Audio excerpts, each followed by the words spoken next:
नमस्कार साथियों। बीपीएससी तैयारी 4.0 को लेकर के बहुत दिनों से चर्चा चल रही है। बड़े सारे आंदोलन हुए और विरोध प्रदर्शन किए गए, बड़ी सारी चर्चाएं हुई इस बात को लेकर के, और लगातार समाचार पत्रों के माध्यम से हम सभी ने भी देखा कि पिछले 2 साल से कहा जा रहा है कि अब आ जाएगी वैकेंसी, अब आ जाएगी। सीटों की संख्या को लेकर भी कई सारे प्रोटेस्ट हुए। कभी कहा गया 1.5 लाख सीटें होंगी, कभी कहा गया 1,20,000 सीटें होंगी, कभी कहा गया 90,000 सीटें होंगी, कभी कहा गया 90,000 सीटें तो होंगी लेकिन आधा हम टीआरई 4 में भरेंगे, आधा टीआरई 5 में भरेंगे। इन सब के बीच में खबर निकल कर गया कि भाई अगस्त में आपकी टीआरई की भर्ती प्रक्रिया चालू है, टीआरई का प्रक्रिया चालू हो जाएगा।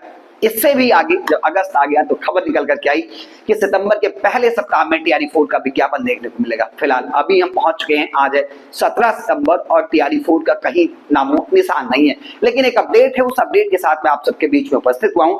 अपडेट ये है कि सितंबर महीने के लास्ट वीक में, यानी कि सितंबर महीने के अंतिम सप्ताह में टीआरई 4 का अधियाचन बीपीएससी को भेजा जा सकता है, रिक्तियों का ब्यौरा बीपीएससी को भेजा जा सकता है और फिर अपेक्षा ये की जाएगी कि उसको लेकर के फर्दर डेवलपमेंट्स जो है वो बीपीएससी करे, यानी कि आयोग करे कि कब से आवेदन की प्रक्रिया शुरू होगी, कब तक आवेदन की प्रक्रिया चलेगी। और हाँ, समाचार पत्रों के माध्यम से या प्रेस कॉन्फ्रेंस के माध्यम से शिक्षा मंत्री तो पहले ही बता चुके हैं भाई एग्जाम डेट, लेकिन बीपीएससी ने अपने प्रेस कॉन्फ्रेंस में इस डेट को, एक्सपेक्टेड डेट को सिरे से खारिज किया। उन्होंने कहा कि दिसंबर में हमारे पास कोई डेट नहीं एग्जाम कराने के लिए, यानी कि ये मानकर चलिए कि टीआरई 4 की परीक्षा जो है अब चुनाव बाद होनी है, और चुनाव बाद भी 2025 में तो संभव नहीं दिखती ये परीक्षा कब होगी, 2026 में ही जाकर होगी। लेकिन सीटों की संख्या क्या होगी इसको लेकर हम लोगों ने कई बार प्रोटेस्ट किया, लेकिन इन सब के बीच अभी स्थिति स्पष्ट नहीं हो पाई है।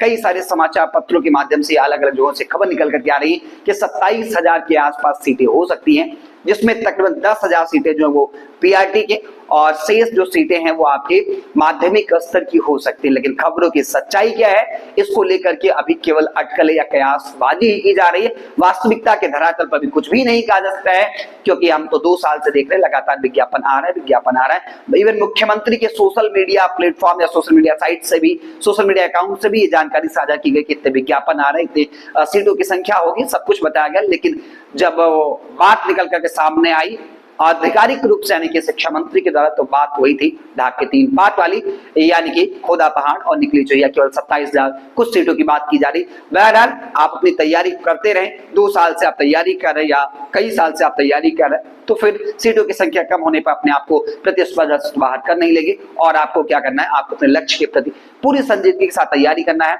अभी फिलहाल की अपडेट यही है कि टीआरई 4.0 का जो विज्ञापन है वो सितंबर महीने के अंतिम सप्ताह या फिर अक्टूबर के पहले सप्ताह में देखने को मिल सकता है। यहाँ कई सारे विद्यार्थियों के मन में ये प्रश्न होगा कि आचार संहिता लागू होने के बाद क्या हो जाएगा।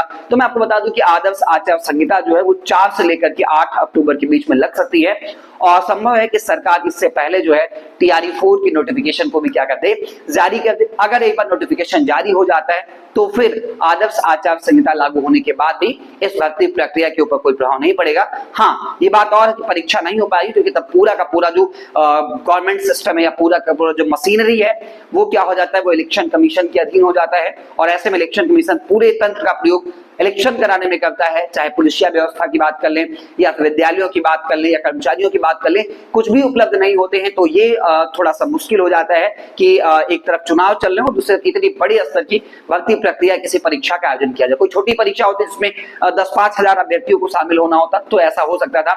जब बात है लाखों अभ्यर्थियों के शामिल होने की तब ऐसा संभव नहीं होता है। अंत में बात यही है कि परीक्षा तो अब नए साल में हो पाएगी, 2026 में ही जाकर के हो पाएगी, नई सरकार के गठन के बाद ही हो पाएगी। लेकिन विज्ञापन जो है आपको 4-5 अक्टूबर के पहले तक एनी हाउ देखने को मिल जाएगा, अन्यथा ये सरकार के लिए बहुत सेटबैक होगा और सरकार इससे बचने के लिए संभव है कि वो आपको पहले ही विज्ञापन जारी कर दे। तो आप अपनी तैयारी को जारी रखिए, लगातार तैयारी को जारी रखिए, क्योंकि